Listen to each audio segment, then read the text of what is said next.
Hi.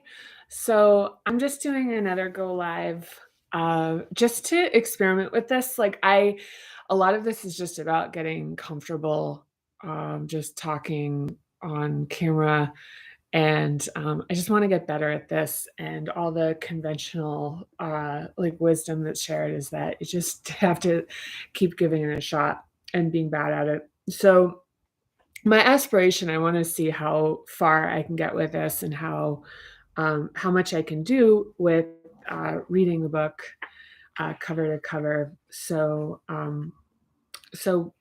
my thought on this is that I'm going to start. I'm going to read a little bit from chapter one, and just as I'm reading, I'm probably just going to do a page or two. And just as I'm reading, kind of do a little bit of like director's commentary as things arise, kind of like speaking to it because remember writing it and some of the context with it. But yeah, so starting here with chapter one, um, chapter one is the method and introduction. And actually, one thing probably worth mentioning is that the book wasn't necessarily written in chronological order. It started out with part two, and the notion that there needed to be some context that would come later with shaping the chapters that preceded it, which became part one. And that's really ultimately what it turned into. And chapter one was initially 7 chapters that got consolidated into 3 themes, which is one chapter one being about the just kind of like an orientation, like a high level orientation of the ethos of the Parinoma method. And then chapter two is really about part two. So chapter two maps to all the sections in the individual hub chapters. And chapter three is it's kind of like the bigger themes and ultimately kind of like a starts with the end kind of thing where um where it's just like it's really addressing things that ultimately come up in the seventh hub in chapter 10, but it's kind of like dipping in just really quickly before diving into the to part two. But anyway, so I'm just gonna jump in and see how far I can go with this today. So yeah, chapter one. So chapter one opens with a quote by Thomas Merton, which is, "Finally, I am coming to the conclusion that my highest ambition is to be what I already am, that I will never fulfill my obligation to surpass myself unless I first accept myself, and that if I accept myself fully in the right way, I will already have surpassed myself." Um, like one of the things that even like in reading that is I feel like there's a certain kind of presence that goes into reading that I didn't have just now. Really connecting with that notion of like a really profound um a really profound level of self-acceptance, which is ultimately what the Paridama method is about. And it's an acceptance of oneself as, like both positive and negative. So, beginning, you and your life are not a series of problems to be solved. You are not a math test, a sequence of equations that need to be resolved using the correct calculations. Your life is a poem, a walk in the woods through valleys and over mountaintops with dark parts, lush areas, the tang of rot and musk blending with the air, the sun on your skin or in the rain and muscles burning. Your life is to be lived and experienced with all these elements: sunlight, darkness, musk, verdancy, rot, and fresh air. Our life path, like the walk in the woods, leads us through all sorts of experiences that are affected by preference for pleasure, comfort, and challenge. Buddha taught his followers that obstacles are the path and that discomfort and hurdles are essential to our experience. Think of how, when we feel lost, discomfort can act as our inner trail guide, steering and pointing out the correct course through life's swampy undergrowth and around its slippery rocks.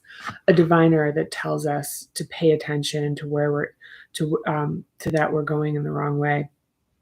The Sanskrit word parinama refers to transformation that's both practical and philosophical.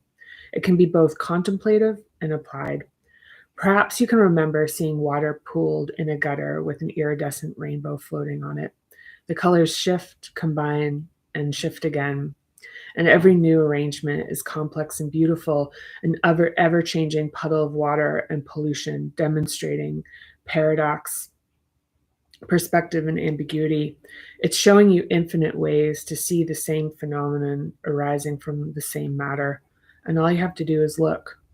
Similar to life, things that feel final and absolute in one moment will change, revealing more layers and complexities.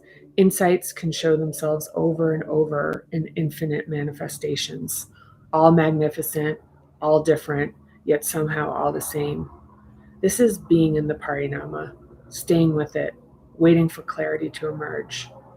A next revelation, a new perspective, a new insight. The same shifting matter reveals something new again and again. The parinama of it all is the field of curiosity within the practicality of direct experience and the mysteries at the edge of comprehension.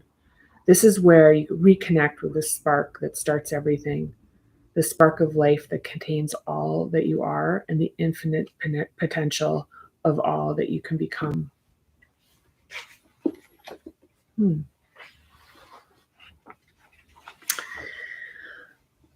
The reflexive will to survive begins at birth, and the functions for reasoning and judgment slowly emerge throughout childhood, but don't fully develop until our mid 20s.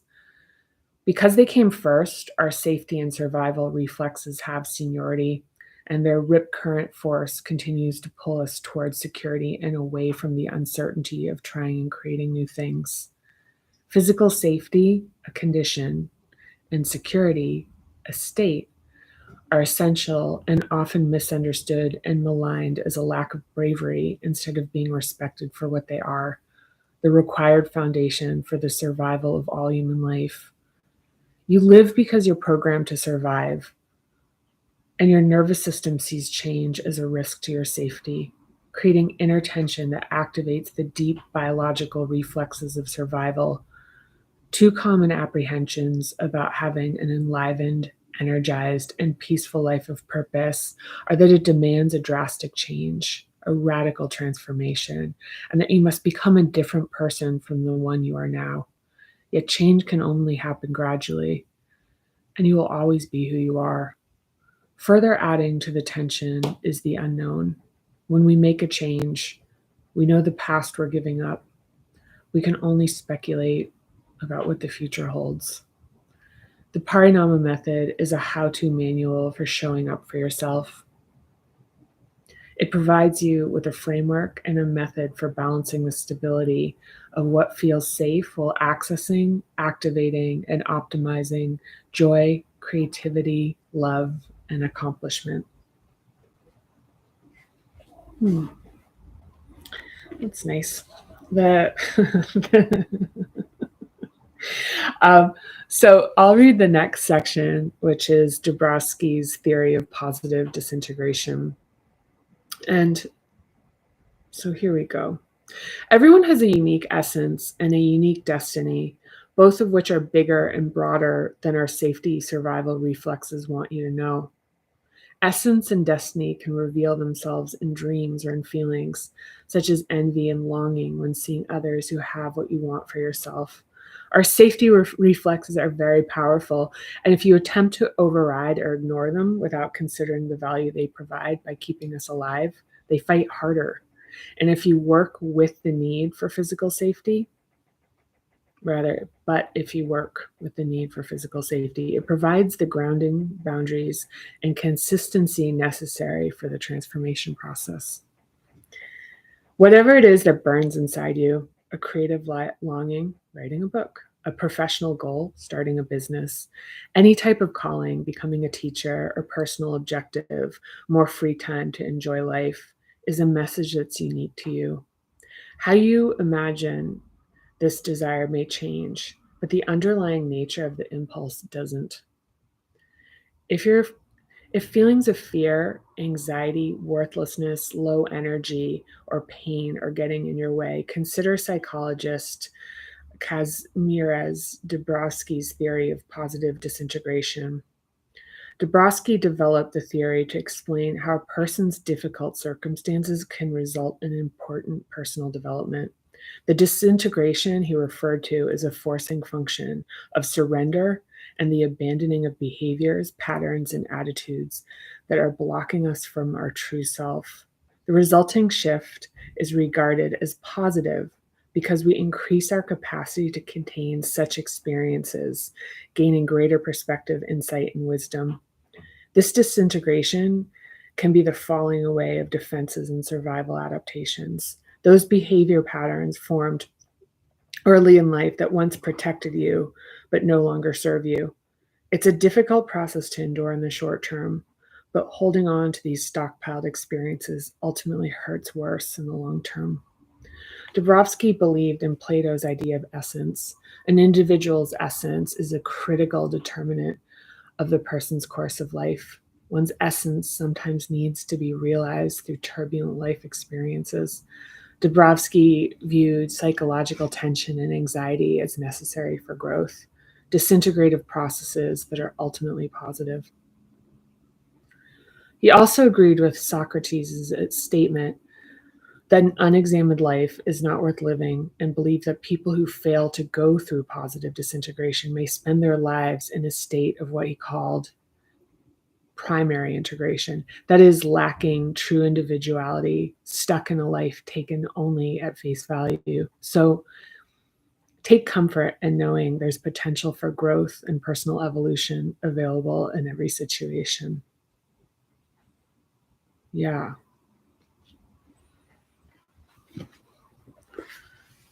it's pretty good. And one of the things that's really like that continues to be really interesting to me about this book is that I have the experience of rereading it and actually like re-experiencing like kind of what the contents and like the thoughts contained have to offer, which is has continued to be really interesting, even in the editing process where I'd be really challenged. I mean, because one of the things is like if you have the book, it's big and there's a lot in here. And so it would be, I'd go through times where, it felt like really, really overwhelming. And then I'd find in the book like the insight and the support and the practice that would help me get my bearings. So, so yeah, there's something special like in this that is certainly transcends and goes above and beyond me. Um, let's see, what do we have here? I want to see if I have it in me to read another. Yeah, I'm going to read one more page and then I'm going to call it a day. So this is the body mind, which is found on page 5. So, okay. Our brain is a first come, first served organ. Even if the so-called higher functions of logic, planning, contemplation, and memory believe they're running the show, the parts of our brain that do the thinking are chronologically the last to develop. Our first conscious memory is formed after many years of the so-called lower brain simultaneously growing and running the complex suite of functions that keep us alive. These reflexes and automatically regulating functions responsible for maintaining life since before birth have seniority and get served first because they're reflexive. They're fast and act without hesitation. Ask your higher executive thinking brain to get involved with operating your kidney, and it doesn't know how, or ask it how to respond to a surprise attack, and it's too slow.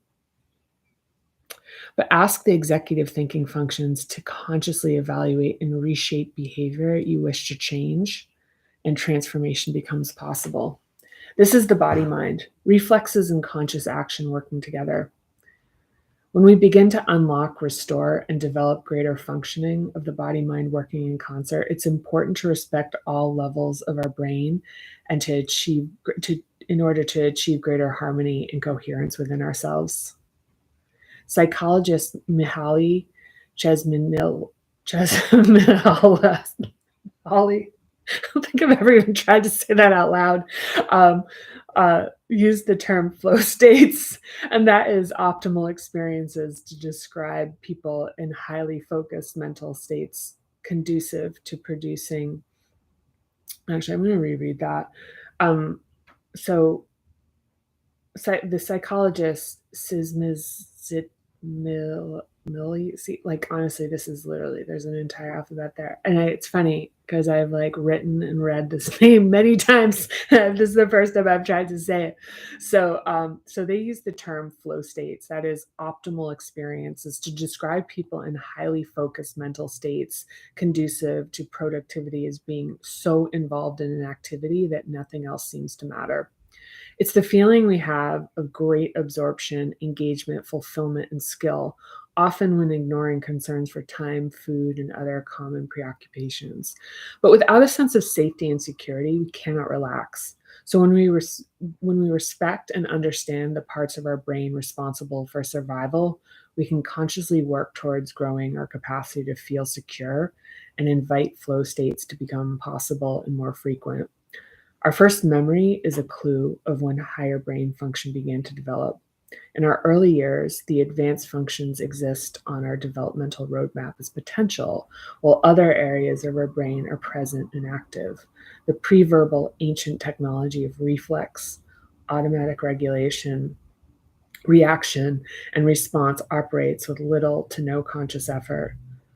Neuroscientist Paul MacLean developed a simplified model of the brain, the triune brain, which is divided by development function and the evolutionary history in three groups: reflex, emotion, and logic. This is in figure 1.1. This is both the sequence in which the brain evolved and the sequence of its chronological development throughout life.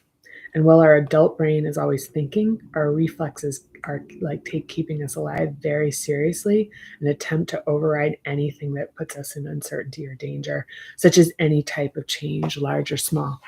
And here's the picture from the book. The triune brain,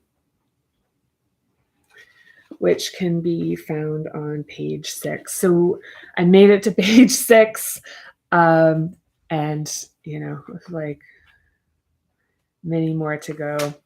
I'm not entirely sure what this is doing and helping me get better with video, but maybe part of it is even just getting comfortable, like doing videos that aren't really that good. But also, it's really nice to read the book and read it out loud. It's been a while since I've really like taken that time to read through it, and the connection to it is like what I'm feeling right now. It's like kind of has this quality of actually being something that's like simultaneously so familiar, and also it still points to the experience and the process of writing it, which kind of like extended past what at the time I understood as like what I was capable of doing.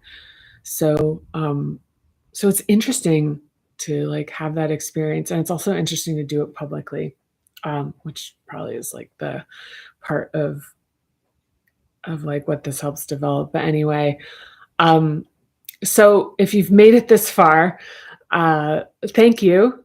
Thank you for staying with me. Please, if you want to encourage me, certainly, subscribe to the channel, like videos, comment, give me feedback, in like any way that feels like comfortable. It really won't hurt my feelings, to give me feedback, as just as long as it's really focused on how I can get better.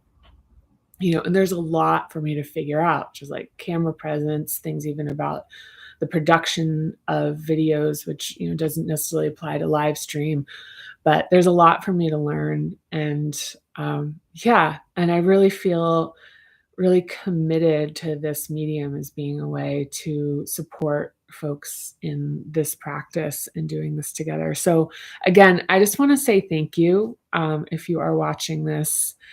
I really appreciate I really appreciate it, and I look forward to continuing in this process together. So thank you. Bye.